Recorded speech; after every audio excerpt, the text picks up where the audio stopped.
Hello student, welcome to your chemistry lab. আজ আমি ওয়াইসিএল junior বাংলাতে রাসায়নিক গণনা চ্যাপ্টারের এবিটি এর টেস্ট পেপার করাবো।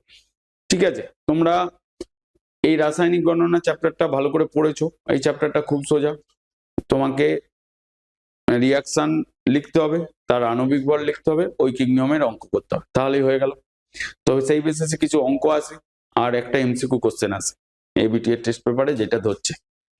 তো তোমরা এই চ্যাপ্টারটা খুব ভালো করে পড়েছো, কারণ এই চ্যাপ্টারটাই ক্লাস 11-এ যারা সায়েন্স নিয়ে পড়বে ফার্স্ট চ্যাপ্টার মূল কনসেপ্ট। তো এই চ্যাপ্টারটা যদি তোমার ভালো করে 10-এ ভালো করে তুমি যদি করতে পারো, 11-এ খুব ইজি হবে। যারা নিট জেই নিয়ে পড়বে, ধরো ইয়োর কেমিস্ট্রি ল্যাবের নতুন ব্যাচ শুরু হচ্ছে 1 মার্চ থেকে। তোমরা যারা পরবর্তীকালে all India basis NEET JEE পরীক্ষা দেবে, যারা ডাক্তার বা ইঞ্জিনিয়ার হতে চাও বা এন্ট্রান্স এক্সাম পাস করতে চাও, সে ওয়েস্ট বেঙ্গল বোর্ড হোক, সিবিএসসি বোর্ড হোক, আইসিএসসি বোর্ড হোক, যে বোর্ডেরই হোক না কেন, তোমাদেরকে অল ইন্ডিয়া লেভেলের সিলেবাসটা পড়তে হবে। তো ইয়োর কেমিস্ট্রি ল্যাবের যে নিট বা জেই যে ব্যাচ স্টার্ট হবে সেটা 1 মার্চ থেকে। যারা অ্যাডমিশন নিতে চাও, তারা যদি এখন অ্যাডমিশন নাও তাহলে তাদের ডিসকাউন্ট আছে, এবং ফার্স্ট ব্যাচেতে জয়েন হতে চাইলে তোমাদের স্টার্টিং থেকেই নিটের বা জেই অ্যাডভান্সের প্রিপারেশনটা শুরু হবে। এবার তুমি যদি পরে চিন্তা করো আগে সায়েন্স নেবো কি নেবো না, বা নিট নিয়ে পড়বো কিনা পরে ভাববো, তাহলে তুমি অনেকটা পিছিয়ে পড়বে। কারণ যদি সায়েন্স নিতে হয়, আর এখনের যা বর্তমান পরিস্থিতি, তুমি যদি ইঞ্জিনিয়ারিং বা ডাক্তারি লাইন না চুজ করো, তাহলে তোমার চাকরি বলো যাই বলো, বা সায়েন্স নিয়ে যদি না পড়ো, তাহলে চাকরি বা কোনো কিছু জবেতে তোমার প্রবলেম হবে। তাই প্রথম থেকেই তুমি যদি টার্গেট নাও যে আমাকে সায়েন্স নিয়ে যে কোনো জায়গায় ইঞ্জিনিয়ারিং বা ডাক্তারি পড়তে হবে, তাহলে প্রিপারেশন শুরু করে দাও। কারণ বসে থেকে লাভ নাই, কারণ সিলেবাস অনেক ভাস্ট সিলেবাস। ক্লাস 10-এর থেকে 11-12-এর সিলেবাসটা, 9-10-এ যেটা পড়েছো তার থেকে ভাস্ট সিলেবাস, সব কটা চ্যাপ্টারেরই আরো ডেপথলি থিওরি আসছে। তো যারা ভর্তি হতে চাও, প্রত্যেকটা ভিডিও ডেসক্রিপশন বক্সে লিঙ্ক দেওয়া রয়েছে, ওয়েবসাইটে হোয়াটসঅ্যাপ নাম্বার দেওয়া রয়েছে, ফোন নাম্বার দেওয়া রয়েছে, ফোন করতে পারো। ফোন করে কি কন্ডিশন, কি ফিজ আছে, কবে থেকে ক্লাস শুরু হবে, ক্লাস শুরু কবে থেকে বলেই দিলাম। ফিজ যেটা রয়েছে আদার্স ইনস্টিটিউটের থেকে অনেক কম। মার্কেটে যে ইনস্টিটিউট গুলো রয়েছে, তোমার মিনিমাম ফিজেতেই তোমার কোর্সটা করানো হবে। 1 বছরের কোর্স, 2 বছরের কোর্স। যারা 12-এর স্টুডেন্ট, মানে 11 থেকে 12-এ যাচ্ছ, তাদের জন্য 1 বছরের কোর্স। যারা 10 থেকে 11-এ যাচ্ছ, তাদের জন্য 2 বছরের কোর্স। বুঝতে পারলে? যারা জয়েন হতে চাও ইমিডিয়েট যোগাযোগ করো। তো চলো আজকের ক্লাস শুরু করা যাক। পেজ নাম্বার 664, বিভাগ ক। দেখো এখানে বলছে এসটিপি তে 0.1 মোল CO2 আয়তন কত হবে? 0.1 মোল CO2 আয়তন তুমি কি জানো? এসটিপি তে 1 মোল CO2 আয়তন হয়, 1 মোল CO2 এর আয়তন হচ্ছে তোমার 22.4 লিটার। 22.4 লিটার, তাই তো? আমি যেটা আগে লিখে দিয়েছিলাম এরকম ভাবে আবার লিখে দিচ্ছি, দেখো 1 মোল ইকুইভ্যালেন্ট টু আণবিক ভর equivalent to 22.4 litre at STP equivalent to Avogadro number 6.023 into 10 to the power 23 molecules বা অণু বা সংখ্যক অণু, এটা বলেছিলাম। তার মানে সেই অনুসারে 1 মোল ইকুয়ালস টু 22.4 লিটার। এখানে 0.1 মোল CO2 ইকুয়ালস টু কত হবে?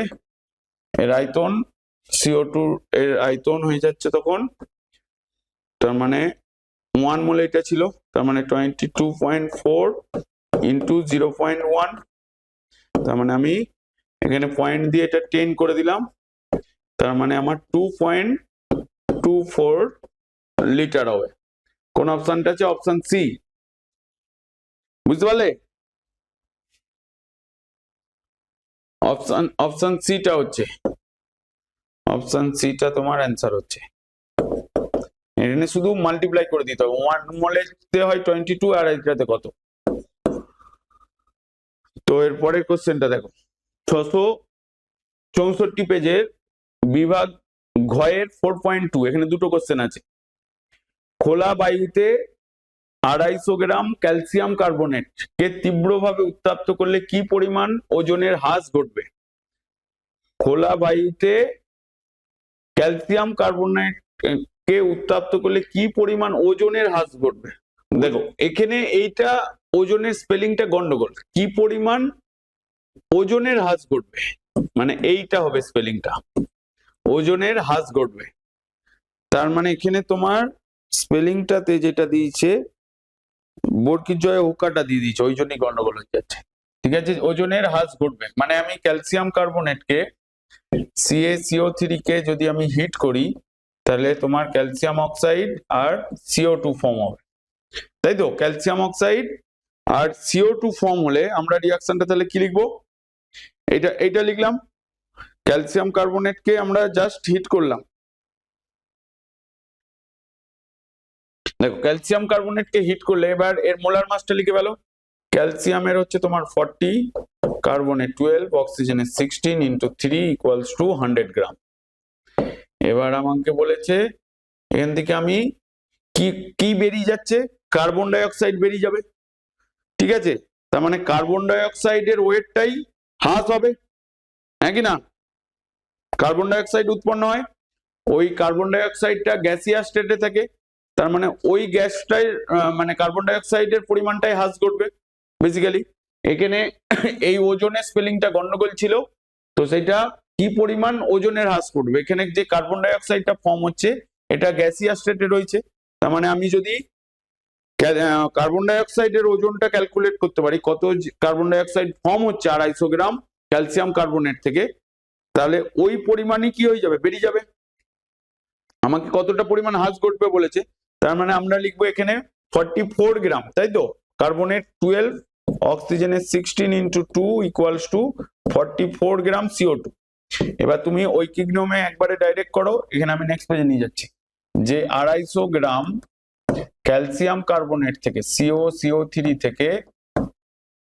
থেকে তোমার 44 গ্রাম হচ্ছে তোমার কার্বন ডাই অক্সাইড গ্যাস পাওয়া যায়, 44 গ্রাম CO2 গ্যাস পাওয়া যায় বা গ্যাস বেরোয় লিখে দাও,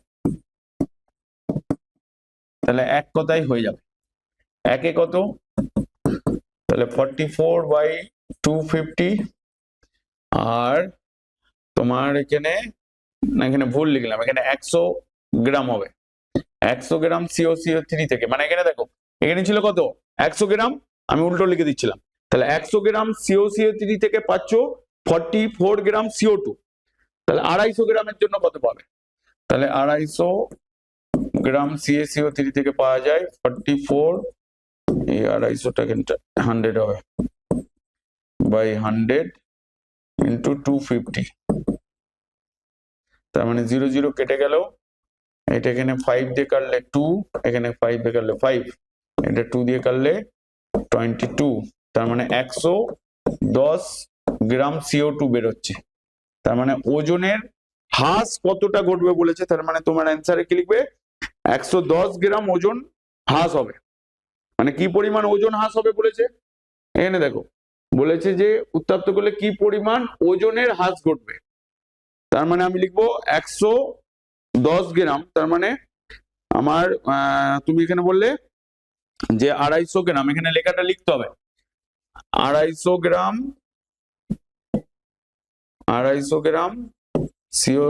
CaCO3 কে উত্তপ্ত করলে 110 গ্রাম ওজনের হ্রাস ঘটবে, তার মানে অবশিষ্ট কত পড়ে থাকবে, অবশিষ্ট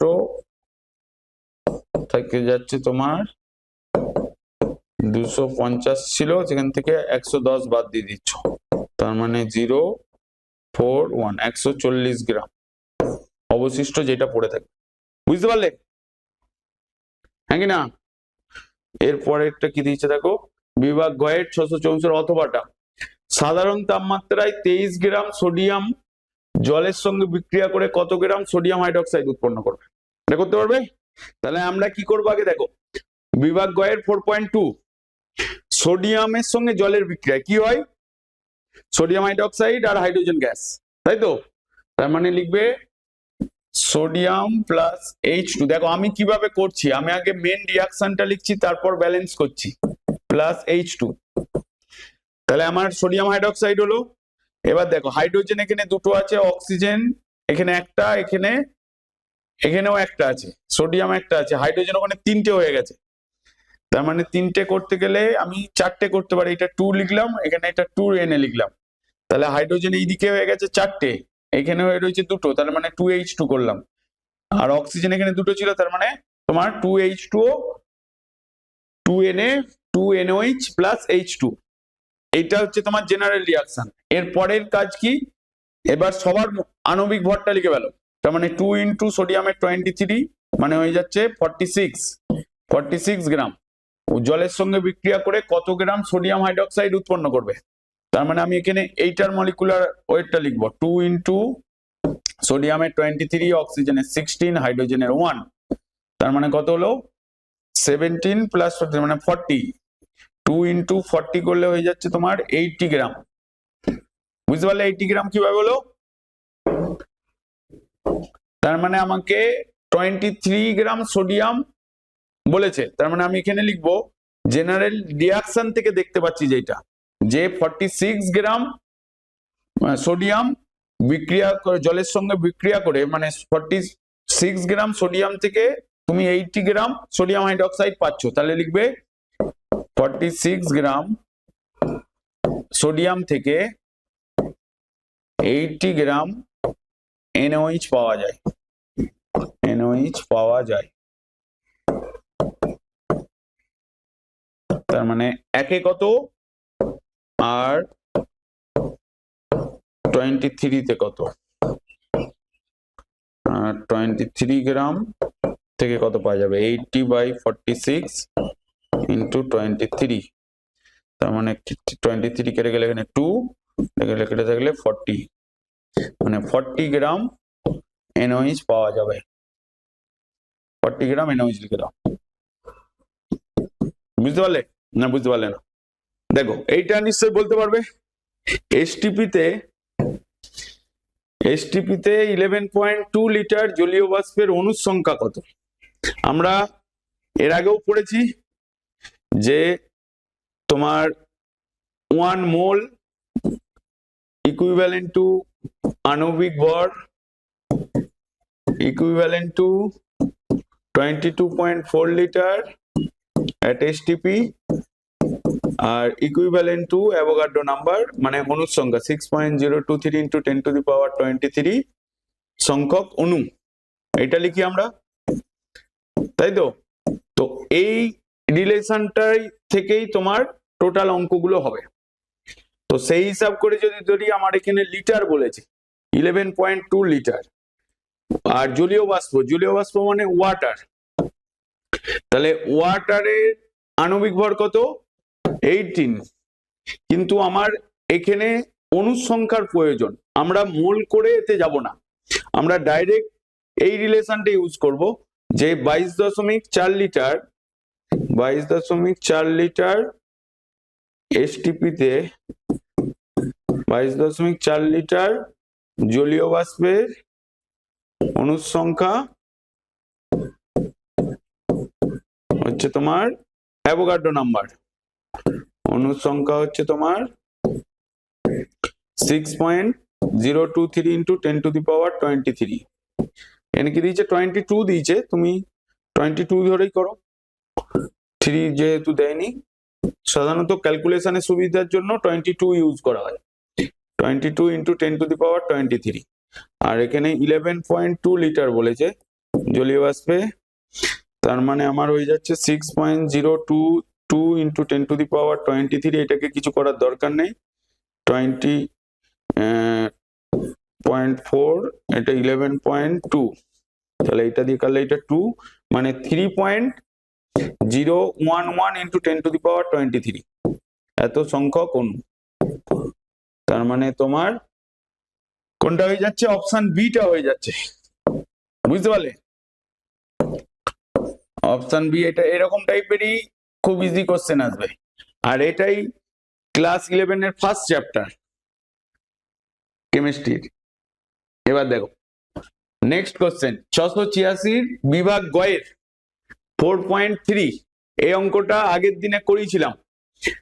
20 এটা লোহিত তত্ত্ব হবে, 5.6 গ্রাম লোহিত তত্ত্ব লোহার উপর দিয়ে স্টিম চালনা করলে হাইড্রোজেন। তোমাকে অঙ্কটা করানো হয়েছিল 21 গ্রাম লোহিত তত্ত্ব আয়রনের উপর দিয়ে, লোহিত তত্ত্ব লোহার উপর দিয়ে বা আয়রন উপর দিয়ে স্টিম চালনা করলে হাইড্রোজেন গ্যাস পাওয়া যায়, বুঝতে পারলে?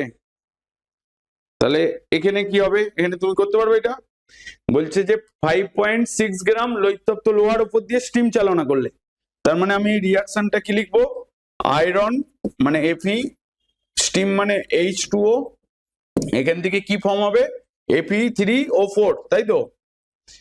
Fe3O4 plus H2 hydrogen gas হবে।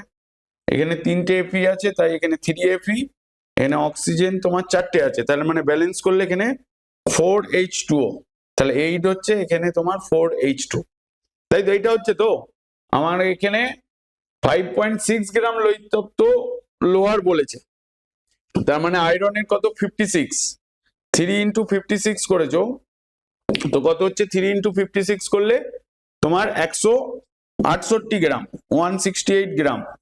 আর এখানে হাইড্রোজেন 4 ইন্টু 1 ইন্টু 2 তার মানে 8 গ্রাম।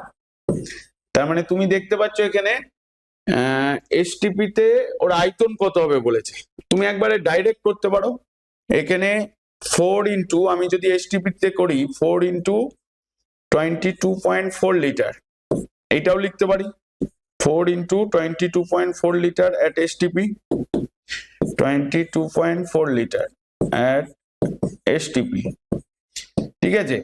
তার মানে আমরা এখানে আয়তন একবারে ডাইরেক্ট ক্যালকুলেট করে দিতে পারি যে 168 গ্রাম Fe থেকে হাইড্রোজেন পাওয়া যায় 4 ইন্টু 22.4 লিটার, এখানে লিখবে এসটিপি তে। তাহলে তোমার এখানে কত বলেছে, 5.6 গ্রাম Fe থেকে হাইড্রোজেন পাওয়া যাবে 4 ইন্টু 22.4 বাই 168 ইন্টু 56, তাহলে 5.6, সরি 5 পয়েন্ট ইন্টু এখানে 10 পয়েন্টটা হাটাও, তার মানে আমার এখানে এটা 5 দিয়ে করলে এটা 3 হচ্ছে, 3 দিয়ে হলে এখানে 30, তার মানে তোমার এটা কত বেরোচ্ছে অ্যান্সারটা 2.98 লিটার। আমি এটা একবারে করে দিয়েছি, হ্যাঁ, তার মানে আমার অত লিটারে কত মোল আছে সেটা ক্যালকুলেট করছে। দেখো এই অঙ্কটাতে কিভাবে কি করবে, যে আমার KClO3 বলেছে, KClO3 এখান থেকে কি ফর্ম হচ্ছে তোমার KCl প্লাস O2, এটা রিয়াকশনটা, তাই তো? KClO3 তার মানে এখানে ব্যালেন্স করলে এটা 2KCl, এটা হবে, তাই তো?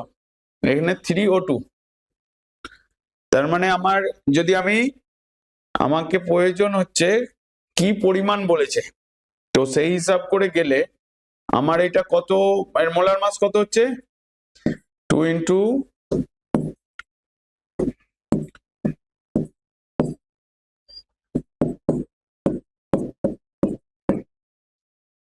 এক সেকেন্ড 3 লিটার বলেছে প্লাস এখানে 48, তার মানে তোমার এখানে হয়ে যাচ্ছে 245 গ্রাম, আর অক্সিজেনটা হয়ে যাচ্ছে তোমার 3 ইন্টু 16 ইন্টু 2, তার মানে 96 গ্রাম, অক্সিজেনটা হচ্ছে 96 গ্রাম। তার মানে আমি এটাকে এটা করলাম, এরপরে আমি এটাকে মোলে নিয়ে যাব না কিসে নিয়ে যাব? 2 মোল থেকে, না 2 মোল থেকে তুমি 3 মোল অক্সিজেন পাচ্ছ। তার মানে আগে দেখো আমার এখানে গিভেন কি কি দেওয়া আছে, টেম্পারেচারটা বলে দেওয়া আছে 27°C মানে 300 কেলভিন, আর প্রেসারটা বলে দেওয়া আছে তোমার 750 মিলিমিটার, 40 মিলিমিটার। এইটাকে কিসে নিয়ে যেতে হবে, আর এটাকে লিটার এটিএম এ নিয়ে যেতে হবে। তার মানে আমি এটাকে এটিএম এ নিয়ে যেতে গেলে কত দিয়ে ডিভাইড করব? 760 দিয়ে। হ্যাঁ 760 দিয়ে আমি এটাকে ডিভাইড করব, 740/760 এত এটিএম।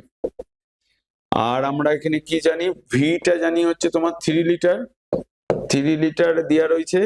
আর কি আমাকে এনটা ক্যালকুলেট করতে হবে, আর এর ভ্যালুটা হয়ে যাচ্ছে তোমার 0. আর ইকুয়ালস টু তোমার 0.0821 লিটার এটিএম,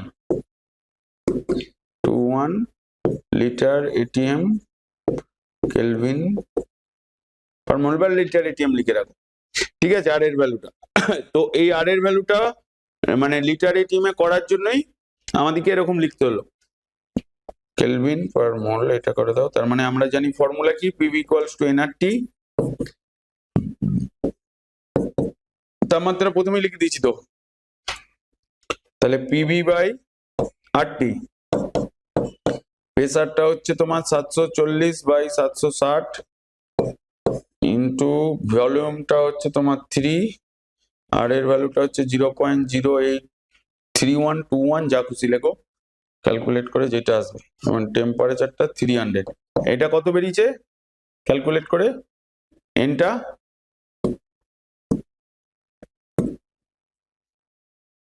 0.0395 মোল, এত হলো নাই। তার মানে আমার 3 লিটারে রয়েছে এত মোল। আমার প্রয়োজন, এবার ঘুরিয়ে দাও, 3 মোল অক্সিজেন থেকে অক্সিজেন প্রস্তুত করতে গেলে 245 গ্রাম KClO3 প্রয়োজন। তাহলে এত মোল অক্সিজেনের জন্য কত হবে? তার মানে সেই জন্য লিখবো 3 মোল অক্সিজেন থেকে অক্সিজেন পাওয়া যায় 245 গ্রাম KClO3 থেকে। তাহলে 1 মোলে কত, এটা 3 মোল, 1 মোলে কত হচ্ছে, আর তোমার এখানে যত মোল অক্সিজেন পেলে মানে 245/3 এত গ্রাম।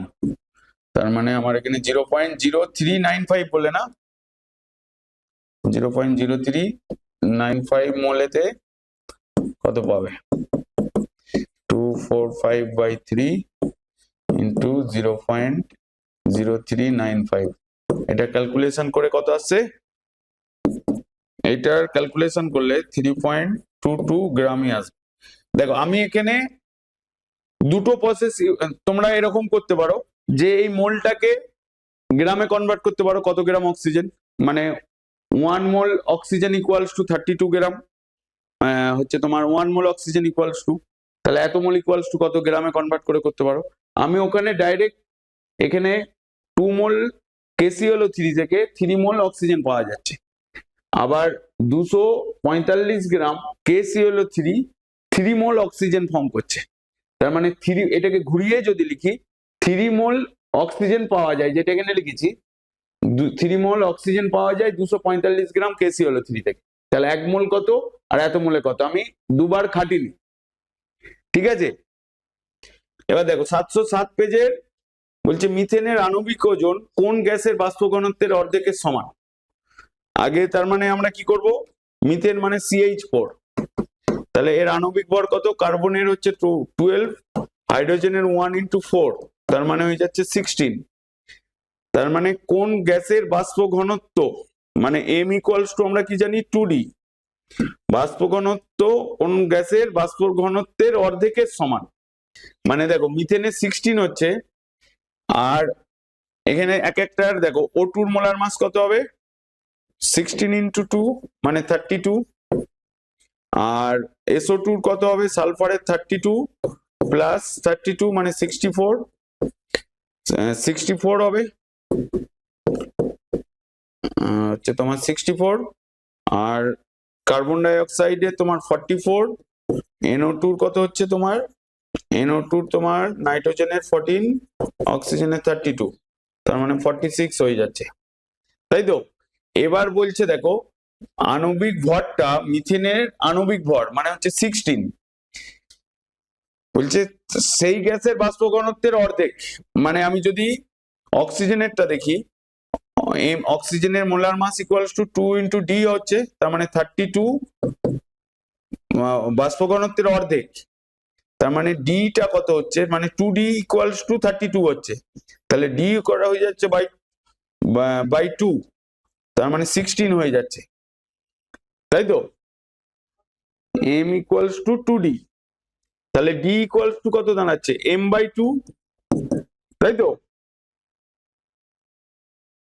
এবার বলছে d equals to m by 2, এবার রিলেশনটা বলছে m equals to d by 2, এই রিলেশনে থাকবে, মানে যেটার মোলার মাস মানে বাষ্প ঘনত্বের অর্ধেক হয়ে যাবে, আণবিক ভরটা বাষ্প ঘনত্বের অর্ধেক, তার মানে আমার 16 বাই d, তার মানে হয়ে যাচ্ছে d ইকুয়ালস টু তোমার 32 হয়ে যাচ্ছে, মানে এখানে এটা অক্সিজেনের তো এটা মোলার মাস, এটা তো আণবিক ওয়েট, আণবিক গুরুত্ব, এগুলো সবই লিখেছি আণবিক গুরুত্ব, এটা আণবিক গুরুত্ব লিখেছি তো। আর আমাকে রিলেশনটা বলছে মিথেনের আণবিক ভর, সেইটা হচ্ছে বাষ্প ঘনত্বের অর্ধেকের সমান, মানে ডি এর অর্ধেক, তার মানে মিথেনের আণবিক ভর হচ্ছে 16, তাহলে ডিটা কত হয়ে যাবে মিথেনের 32, মানে এই যে এতগুলো লেখা হয়েছে কার বাষ্প ঘনত্ব 32, দেখো আমি যদি এখানে 32 হচ্ছে অক্সিজেনের, কিন্তু অক্সিজেনের বাষ্প ঘনত্ব m ইকুয়ালস টু 2d হয়, 2d এটা MO2 যদি লিখি, তার মানে আমার মোলার মাস 32 হলে বাষ্প ঘনত্ব কত হয়ে যাচ্ছে 16 হয়ে যাচ্ছে তো, হ্যাঁ কি না। অক্সিজেনের বাষ্প ঘনত্ব হয়ে যাচ্ছে 16, কারণ m এর জায়গায় 32 বসালে 2টাই দিকে এইটা।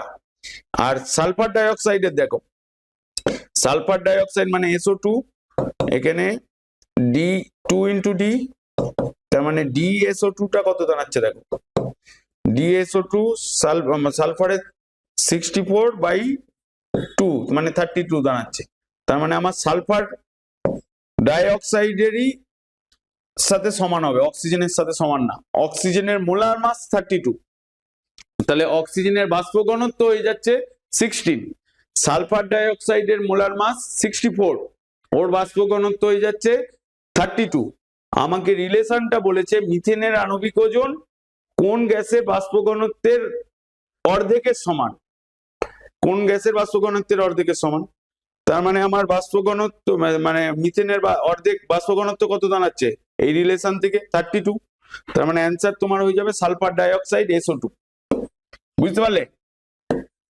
দেখো এরকম টাইপের অঙ্ক পড়লে আগে রিয়াকশনটা লেখো, গিভেন কি কি দেওয়া আছে সেটাকে লেখো। ধরো 4.2 ক্যালসিয়াম কার্বনেট মানে CaCO3, এর সঙ্গে অতিরিক্ত লঘু HCl, তাহলে মানে হাইড্রোক্লোরিক অ্যাসিড HCl রিয়াকশন করলে কি হবে ক্যালসিয়াম ক্লোরাইড, আর কি হবে কার্বনেট আছে, তার মানে CO2 ফর্ম হবে, মানে কার্বন ডাইঅক্সাইড আর ওয়াটার হবে। এবার ব্যালেন্স করো, ব্যালেন্স করতে গিয়ে কি দেখতে পাচ্ছ দেখো এখানে Clটা দুটো আছে, ক্যালসিয়ামও একটা রয়েছে, আমি যদি এখানে 2HCl করে দিই দেখো হাইড্রোজেনও মিলে গেছে অক্সিজেনও মিলে গেছে, অক্সিজেন এখানে 3টে, এখানেও অক্সিজেন 3টে, আর তাহলে ব্যালেন্স করার কোনো প্রয়োজন হচ্ছে না, হ্যাঁ কি না। এবারে দেখো কি বলেছে বিক্রিয়ায় কত গ্রাম অক্সিজেন উৎপন্ন হবে, আমার এখানে কত গ্রাম দেওয়া আছে 10 গ্রাম, তাহলে কত গ্যাস উৎপন্ন হবে বলেছে, ঠিক আছে। কত গ্যাস, আমি এটাকে লিটারে বার করতে পারি, বা কতগুলো অণু বলেছে, আমি কত গ্যাস হবে আমি গ্রামে ক্যালকুলেট করি, ঠিক আছে। যদি আমি গ্রামে ক্যালকুলেট করি, কারণ এখানে আয়তন টাইতন বলে দেয়নি, আয়তনেও করতে পারো, কারণ গ্যাসের কত গ্রাম গ্যাস হচ্ছে আয়তনে করলেও হবে, বা আমি ধরো এখানে নর্মাল তোমার কাজ হচ্ছে আগের আণবিক ভরটা লিখে ফেলা। ক্যালসিয়ামের কত 40, কার্বনের 12, অক্সিজেনের 16 ইন্টু 3 মানে ইকুয়ালস টু 100 গ্রাম হলো। আর আমার এখানে প্রয়োজন কি, সম্পর্কটা কার্বন ডাই অক্সাইডের সঙ্গে, তাহলে আমি কার্বন ডাই অক্সাইডের মোলার মাস লিখবো। তাহলে কার্বন ডাই অক্সাইডের কার্বনের 12, অক্সিজেনের 16 ইন্টু 2 ইকুয়ালস টু 44 গ্রাম, ঠিক আছে। আমরা জেনারেল রিয়াকশনে দেখতে পাচ্ছি 100 গ্রাম ক্যালসিয়াম কার্বনেট থেকে 44 গ্রাম কার্বন ডাই অক্সাইড পাচ্ছি, এটা আমরা জেনারেল ফরম্যাটে দেখতে পাচ্ছি। আমার এখানে কত গ্রাম ক্যালসিয়াম কার্বনেট বলেছে, 10 গ্রাম, তাহলে আমরা ঐকিক নিয়মে চলে যেতে পারি, হ্যাঁ কি না। তাহলে 100 গ্রাম ক্যালসিয়াম কার্বনেট থেকে কার্বন ডাই অক্সাইড পাই হচ্ছে তোমার 44 গ্রাম, তাহলে 10 গ্রাম ক্যালসিয়াম কার্বনেট থেকে আমি কার্বন ডাই অক্সাইড কতটা পাবো সেটা ক্যালকুলেট করতে পারি। তাহলে আমরা এখানে লিখবো 100 গ্রাম CaCO3 থেকে 44 গ্রাম CO2 পাওয়া যায়, সেটা রিয়াকশন থেকে, জেনারেল রিয়াকশন থেকে দেখতে পাচ্ছি, হ্যাঁ কি না। তাহলে একে কত, 1 গ্রাম থেকে 44/100, আর এখানে তোমাকে 10 গ্রাম বলেছে, 10 গ্রাম ক্যালসিয়াম কার্বনেট থেকে আমি কত গ্রাম অক্সিজেন পাবো, 44/100 ইন্টু 10 কালে মানে 4.4 গ্রাম আমি CO2 পাচ্ছি, তাই তো। তাহলে মানে আমার অক্সিজেন উৎপন্ন হবে কত, কার্বন ডাই অক্সাইড উৎপন্ন হবে 4.4 গ্রাম। এটা হচ্ছে ফার্স্ট কোশ্চেনটার অ্যান্সার হয়ে গেল। এখানে বলেছে কত গ্রামও বলেনি, লিটারও বলেনি, তার মানে নর্মাল তুমি গ্রামে ক্যালকুলেট করে দিয়েছো। তারপর বলছে কতগুলো অণু উৎপন্ন হবে। এবার এখানে দেখো আমার এত গ্রাম CO2 পেয়েছো, এবার কার্বন ডাই অক্সাইডের মোলার মাস কত, 44 গ্রাম। তাহলে 44 গ্রাম CO2 তে মলিকুল কতগুলো আছে, মানে অণু কতগুলো আছে, অ্যাভোগাড্রো নাম্বার। তার মানে আমরা কি লিখবো, 44 গ্রাম এরকম ভাবে লিখবো, কেউ এখানেই মাল্টিপ্লাই করে দিতে পারে। 44 গ্রাম CO2 তে অণু আছে বা অণুর সংখ্যা হচ্ছে অ্যাভোগাড্রো নাম্বার 6.022 ইন্টু 10⁻23 মলিকুলস, বা এত সংখ্যক অণু, এত সংখ্যক লিখে দাও, এটা এখানে সংখ্যাটা লিখে দাও, অণু আছে এত সংখ্যক। তাহলে একে কত, কেউ এখানে ডাইরেক্ট করে দিতে পারে, কোনো প্রবলেম নেই। 022 ইন্টু 10⁻23, এখানে 44, এটা বুঝে করাটাই বেটার। এখানে 4.4 গ্রাম CO2 তোমার বেরিয়েছে, সেখানে অণু আছে 6.022 ইন্টু 10⁻23 বাই 44 ইন্টু 4.4, তার মানে এখানে পয়েন্টটাকে তুলে দিলে তোমার 10 হয়ে যাচ্ছে, 44 কেটে গেল, একটা 10 কেটে গেলে তার মানে 6.022 ইন্টু 10⁻22 সংখ্যক অণু আছে। বুঝতে পারলে না, বুঝতে পারলে না? আগে এই গ্রামটা থেকে মোলে কনভার্ট করা হয়েছে, মানে কেউ যদি এখানেই ডাইরেক্ট করে, মানে এই 4.4 এটাকে মোলে কনভার্ট করতে হবে, মানে 44 দিয়ে ডিভাইড করতে হবে। তার মানে কেউ যদি বলে যে আমি এই এতটা করব না, এইটা হচ্ছে বুঝে করার জন্য, যে আমরা কনসেপ্টটা কি জানি, 1 মোল ইকুইভ্যালেন্ট টু আণবিক ভর, equivalent to 22.4 litre, equivalent to Avogadro number, মানে 6.023 ইন্টু 10⁻23 সংখ্যক অণু। এই রিলেশনটা আমরা জানি, আমরা কার্বন ডাই অক্সাইডের মোলার মাস জানি। তাহলে 44 গ্রামেতে রয়েছে অ্যাভোগাড্রো নাম্বার আর এখানে বেরিয়েছে কত 4.4 গ্রাম, তাতে কত হচ্ছে সেটা ক্যালকুলেট করেছি। আর কেউ যদি ডাইরেক্ট করে, দেখবে অনেক টিচার তোমাকে এরকম ভাবে বলে দিচ্ছে 44 গ্রাম CO2 আছে, ওর নিচেই লিখছে একে 44.4/44 ইন্টু একদম ডাইরেক্ট বসিয়ে দিয়ে বলছে এত সংখ্যক অণু।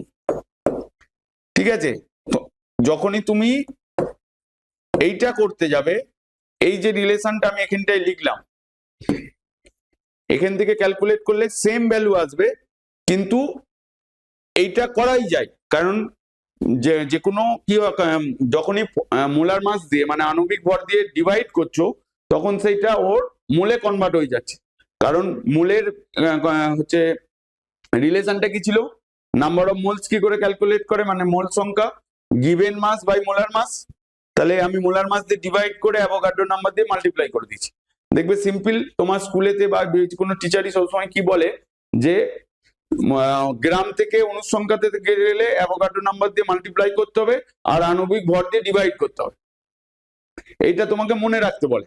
আর আমি বলছি মনে রাখার দরকার নেই, শুধু একটা লাইনই মনে রাখ যে 1 মোল সমান সমান আণবিক ভর সমান সমান 22.4 লিটার সমান সমান অ্যাভোগাড্রো নাম্বার। তার মানে আমি আণবিক ভর ইকুয়ালস টু, মানে যে কোনো গ্যাসের বা যে কোনো এলিমেন্টের বা যে কোনো কম্পাউন্ডের আণবিক ভরই ইকুয়ালস টু অ্যাভোগাড্রো নাম্বার, যেটা আমরা অ্যাভোগাড্রো হাইপোথিসিসে পড়েছি। তো সেই অনুসারেই আমরা করে দিচ্ছি এখানে। এইটা হচ্ছে বুঝে করা, এটা হচ্ছে মুখস্থ করে করা, বুঝতে পারলে? এরপরে দেখো 707 পেজের আর একটা অঙ্ক আছে 4.2। 4 গ্রাম সোডিয়াম হাইড্রোক্সাইডকে প্রশমিত করতে কত গ্রাম সালফিউরিক অ্যাসিডের প্রয়োজন? সোডিয়াম হাইড্রোক্সাইড বলেছে মানে NaOH। সোডিয়াম হাইড্রোক্সাইড কি বেস মানে ক্ষার, ওর সাথে প্রশমিত রিঅ্যাকশন মানে নিউট্রালাইজেশন রিঅ্যাকশন, ওর সঙ্গে সালফিউরিক অ্যাসিডের বিক্রিয়া H2SO4। তার মানে আমরা এখানে লিখবো H2SO4 রিঅ্যাক্ট করলে তোমার কি ফর্ম হবে, হচ্ছে Na2SO4 সোডিয়াম সালফেট, আর কি ফর্ম হবে ওয়াটার, কারণ লবণ ও জল উৎপন্ন হয়, কারণ অ্যাসিড আর বেস বিক্রিয়া করে কি উৎপন্ন হয়, লবণ আর জল, লবণ ও জল উৎপন্ন হয়। তো এখানেও সোডিয়াম হাইড্রোক্সাইডটা কি ক্ষার বেস, আর সালফিউরিক অ্যাসিড কি অ্যাসিড, বিক্রিয়া করেছে, সল্ট লবণ হয়েছে আর জল হয়েছে, এই রিঅ্যাকশনটা আমরা জানি। এবার এখানে ব্যালেন্স করবে, এখানে 2NaOH করবে, সালফার একটা আছে, হাইড্রোজেন দুটো আছে, হাইড্রোজেন দুটো মিলে গেছে না, এখানে হাইড্রোজেন চারটে আছে, তার মানে আমার 2H2 হবে। দেখো কারণ এখানে Na2SO4 আছে, তার মানে এখানে 2 বসাবো, 2 বসালেই সালফার এখানে একটা আছে ব্যালেন্স হয়ে রয়েছে, হাইড্রোজেন এখানে চারটে হয়ে যাচ্ছে, ওখানে 2H2 করে দিলে হয়ে যাবে, অক্সিজেন এখানে দুটো আছে, তাহলে ওখানে 2 করে দিলে হয়ে যাবে। এটা হচ্ছে ব্যালেন্সটা। এবারে আণবিক ভরটা ক্যালকুলেট করো। আমার প্রয়োজন কার কার, সোডিয়াম হাইড্রোক্সাইড আর সালফিউরিক অ্যাসিড, তার মানে এই দুটোর আণবিক ভর ক্যালকুলেট করব। তার মানে 2 ইন্টু সোডিয়ামের 23 প্লাস অক্সিজেনের 16 প্লাস 1, তার মানে হচ্ছে 1740, মানে 80 গ্রাম হচ্ছে, 80 গ্রাম NaOH। সালফিউরিক অ্যাসিড এর কি হয় 1 ইন্টু 2 প্লাস সালফারের 32 অক্সিজেনের 16 ইন্টু 4 ইকুয়ালস টু 98 গ্রাম। তার মানে তুমি কি দেখতে পাচ্ছ, 80 গ্রাম NaOH এর সঙ্গে 80 গ্রাম NaOH এর সঙ্গে 98 গ্রাম সালফিউরিক অ্যাসিড বিক্রিয়া করছে।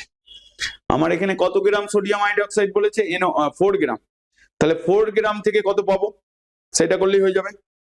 তার মানে আমরা কি লিখবো, একদম সিম্পল মানে মেথডে, যে তোমার 80 গ্রাম NaOH কে প্রশমিত করতে, একবারে যেমন লাইন আছে সেরকম অনুসারে লিখো, করতে তোমার 98 গ্রাম সালফিউরিক অ্যাসিডের প্রয়োজন হয় বা প্রয়োজন। তাহলে 1 গ্রামে কত হচ্ছে, আর এখানে 4 গ্রাম,